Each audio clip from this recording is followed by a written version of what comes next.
watching, I accidentally made the most popular Lego video. And I realized that we'll have time to finish this and do all of that. So let's...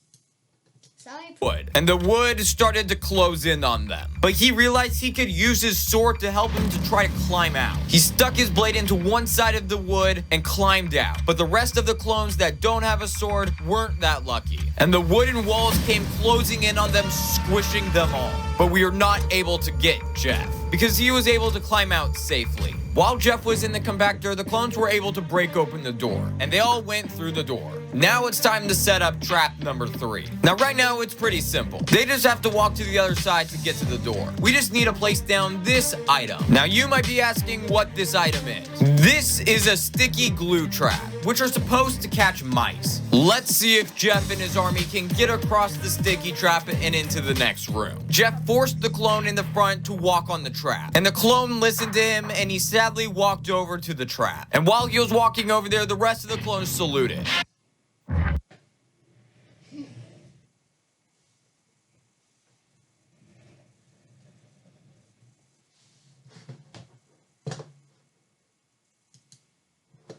And that Jeff clone is sadly he approached the sticky trap, and then he jumped right into it. And he was completely stuck. And he fell over face first right into it. And now that Jeff clone is sadly stuck there forever.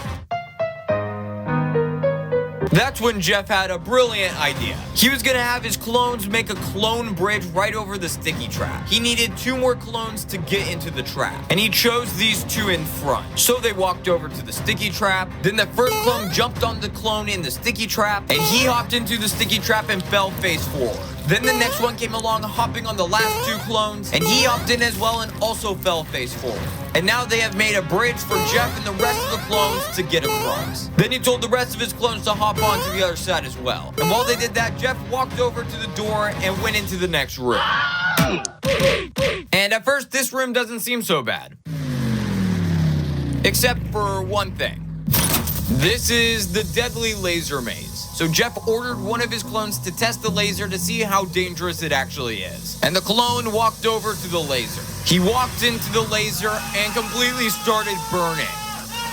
It completely burned his face and he fell to the ground. Now Jeff knew how dangerous the laser really was. But Jeff is a parkour master, so he started by jumping over the first laser. Then he jumped over the second and third laser, he slid under the next laser, and he flipped over the last 2, getting to the other side. And Jeff walked into the next room. Now the rest of the clones had to get through the laser maze as well. They jumped over the lasers, slid under some, and got to the end and went to the door. But one of the clones wasn't so careful, and he accidentally jumped into the laser. And he was burned by it as well. But the rest of the clones were able to make it to the next room. They entered the next room with the next trap, and it is a very interesting one. It is the subscriber detector. All it does is detect if you are a subscriber to Master Builders. If you are, it turns green. But if you're not, it turns red. And what happens next? You'll just have to find out for yourself. Now, Jeff knew he wasn't a subscriber, so he demanded that one of his clones would go up instead. But all of the clones were too scared to do it. So Jeff took matters into his own hands and grabbed one of the clones and chucked him onto the platform. And then the room went silent. Jeff and his army watched as it detected his clone.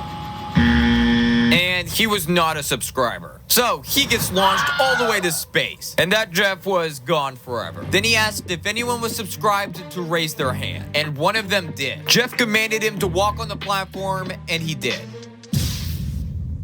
Then the machine started detecting him, and he was a subscriber. So now they are allowed to pass. Once Jeff saw it green, he quickly ran across the platform to the other side. And the rest of his clones followed as well to the next room. For this trap, I set up not 1, not 2, not even 3, but 4 mouse traps. I also set up walls on both sides so they have to go through the traps. Jeff knew exactly what to do to get past this one. Use his clones again. He grabbed one of his clones and chucked him as hard as he can right onto one of the traps. And now the Jeff clone is stuck in the trap. Now they only have 3 traps to get through. Jeff asked if there are any volunteers to go next. And one of the clones actually raised his hand. So they watched as he went over to the mouse trap. The clone saw his other clone friend stuck there and knew he was gonna be next. Now he was ready to do it, so he jumped and landed on the trap. Because he hit that trap, it actually flung and deactivated the other 2 traps. So now there is a clear path to get to the next room. But that clone was sadly not so lucky as well. Jeff and his army walked over to the next door and proceeded to the next room. There is this tube right here that is a walkway to the next room. So all they have to do is walk inside of it and it'll lead them to the next room. Jeff and his army went over to check it out. Jeff peeked inside of it to see if there was anything sus about it. He still didn't trust it though, so he told his clones to go in first. And they started to walk into it. Come on guys, it's fine.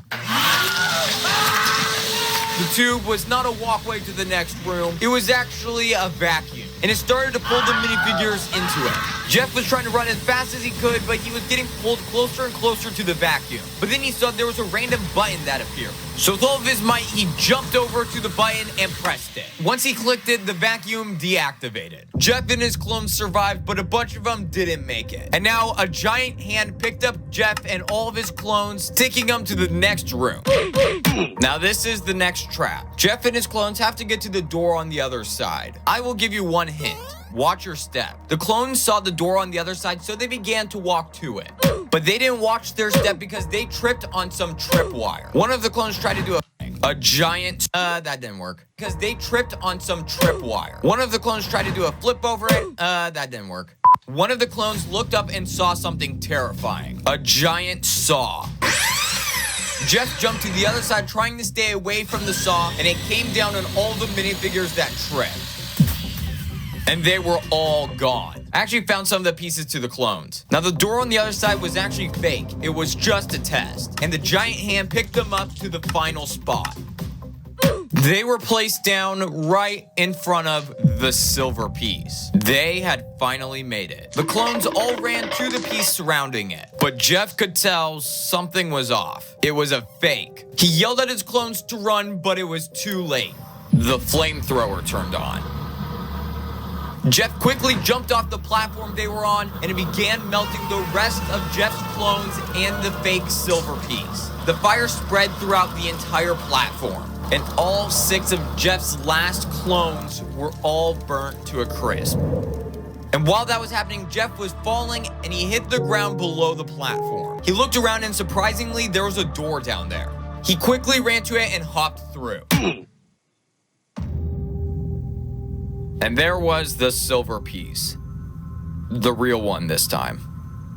Jeff had survived all of the traps, and he used all of his clones to protect him from the traps. And now it was right in front of him. And once he gets it, nothing can stand in his way.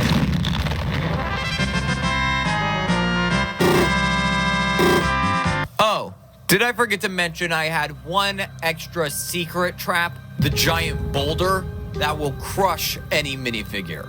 And that was the end of Jeffrey Brickman III. Thanks for playing my game, Jeff, but your reign of terrorism is over. And now, no one will dare to try to steal the silver piece. And the guards will protect this silver piece at all costs.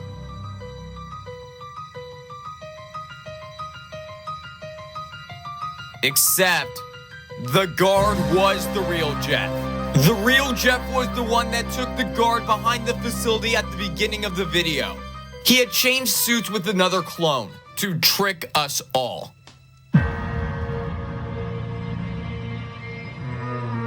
He pushed over the boulder. He put on his suit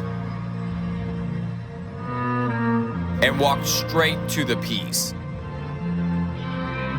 And now nothing was standing in his way. And he used the silver piece to teleport to another reality. And he was gone.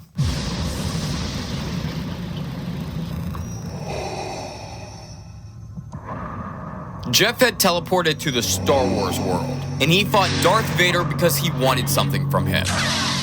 His lightsaber. He kept fighting till he was able to knock out Darth Vader. And Jeff picked up Darth Vader's lightsaber and teleported away.